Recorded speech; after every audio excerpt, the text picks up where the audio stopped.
Hey, this is Pranav here, and today we'll talk about Susan Boles' big idea, which is calm is the new KPI.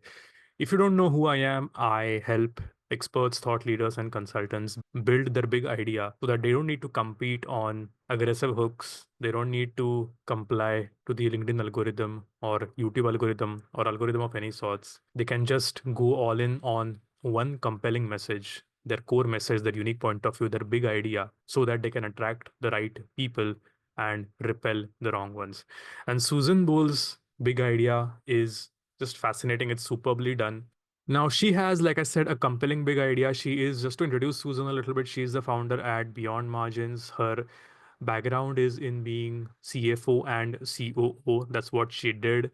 And she now uses that expertise to help business owners build financial and operational systems that make growth easier, smoother, and more sustainable. She's also the host of the podcast Beyond Margins. As you can see, the description says calm is the new KPI, designing calmer B2B agencies and consulting firms. So right away you can see how this point of view, this big idea is percolating into everything that she does. Even when you look at her services, even if you look at her content, you'll see that it is very tightly bound by this idea of calm as the new KPI, which is what I've always said, that a big idea aligns all the initiatives to a core philosophy, which is what I love about having a core message like that. So if you look at our services, they revolve around pricing and revenue strategy, financial clarity and cash flow management, business structure and scalability, service and offer streamlining, client experience systems, operational systems, and automation.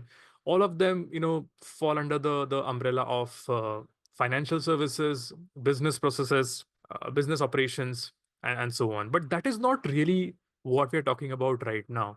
What I'm interested in, the most important part, at least in within the scope of this video, is her homepage, is her core message, which is make calm your new KPI. And if you go to her website, it's just beautifully made. The design is awesome, and the story that she's telling is again, I'm using the word invitation again because I just feel it's an invitation for the right kind of an audience. We engineer calmer, more resilient agencies and firms. And then she goes on to explain that okay, default businesses solve for growth at all costs. Whether you intended to or not, you probably built your business that way too, only to find yourself wanting to burn it down. But that's not what you envisioned when you started. You wanted freedom, flexibility, maybe even take Fridays off or chaperone your kids' field trips. But businesses do what they're designed to solve for. What you solve for is what you'll create. Trying to make a business do something else is trying to hold back an angry hippo. If you design to the default, that's what you get. If you want to build something different, you need to solve for something different.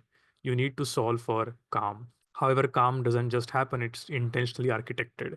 That is when she transitions into the benefits of her services and the actual services itself. So it's such a fascinating invitation for the right kind of a person into her world and into what she offers. The reason I love this is that a lot of times I see a lot of experts, coaches, thought leaders, not thought leaders, but let's say aspiring thought leaders get too transactional. They are too caught up into the nitty gritties of their services. And if you look at Susan's invitation, if you look at Susan's big idea, which is optimize for calmness, right? Make calm your KPI, and the services that she provides, there is an alignment between two.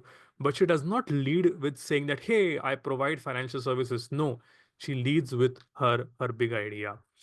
It's an invitation, a story for a certain kind of a person. So if there are multiple people who are interacting with this big idea, let's say you put together an audience which consists of services firms or tech founders, people who are interested in growth at all costs, and anything and everything in between, you would see that only a certain kind of person resonates with this big idea. Someone who does not believe in growth at all costs, so someone who wants to grow slowly, and someone who wants to optimize for calm. It just is an excellent filter because anyway Susan does not want to work with clients who would want rapid growth. So there is anyway like a principle or value misalignment with them. So what is the point? So might as well filter them, politely ask them to leave, and resonate deeper with the kind of a person who believes that calm should actually be the new KPI. I think this is a very good opportunity for me to point out one confusion that I have sensed in my clients and prospects, which is the confusion between offer and brand. And I think Susan has done an excellent job of differentiating the two. Like I said, the brand is a bigger invitation, it's a bigger story, it's a bigger point of view or a bigger idea. And the offer, the service, or the product that you sell is just a part of it. So offer is the wrapper of the product or the service you sell. The brand is the overall promise or the premise, whatever you want to call. The brand is the bigger picture, and the offer is a small expression where you exchange money for a service or a product that you provide. A lot of times, like I said, there has been confusion around is that, hey, I offer copywriting services, so should my homepage say something like, hey, I write B2B sales pages? Well, probably, but maybe if you are looking to become an expert, a consultant, or a trusted thought leader, you do not want to lead with the fact that you write copy. You have to lead with what your big idea is on the homepage. And once the right prospect comes through, and once they are sold on the big idea, that's when you can gently introduce your offer or your service.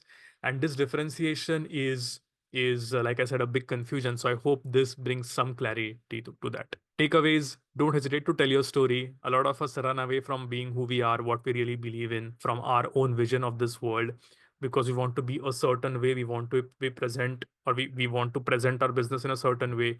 But do not lose the sense of your vision. Do not discard what you are feeling in your gut, because your intuition is quite powerful even in a business. And understand the difference between the brand and the offer, which are the two things that I think Susan has done beautifully. So thank you, Susan, and thank you everyone for listening to this. I hope you find this useful. Thanks.